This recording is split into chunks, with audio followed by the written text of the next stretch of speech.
For decades, surgeons have debated whether carefully selected patients with limited metastatic gastric cancer might benefit from surgery after responding to systemic therapy.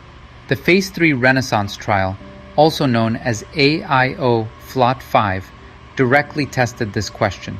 Some patients with limited metastatic gastric or gastroesophageal junction adenocarcinoma respond well to systemic therapy and may have technically resectable disease.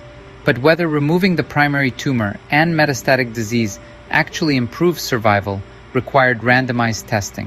Renaissance was a Phase 3 randomized trial.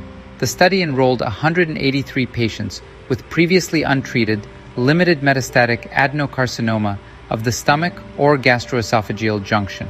After initial systemic therapy, 141 patients were randomized.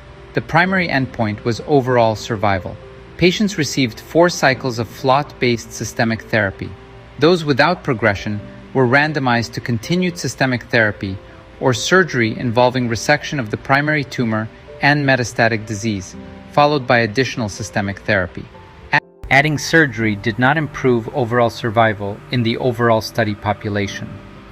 In the surgical population, 30-day mortality was 3% and 90-day mortality was 8%. The most interesting signal came from patients with retroperitoneal lymph node-only metastases.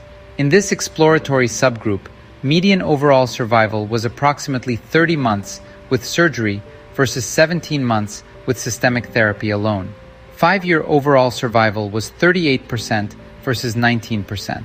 But this was an exploratory subgroup finding and requires further study. Renaissance enrolled a highly selected population with limited metastatic disease. Only 141 of 183 enrolled patients reached randomization, and the surgical strategy was associated with increased early mortality. The potentially favorable retroperitoneal lymph node-only finding came from an exploratory subgroup and requires prospective confirmation. Renaissance reinforces for me that response to chemotherapy and technical resectability alone are not enough to justify surgery in metastatic gastric cancer.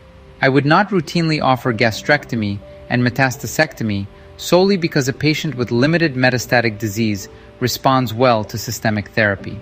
The retroperitoneal lymph node-only signal is intriguing, but I consider it hypothesis-generating and a reason for further study rather than a new surgical standard.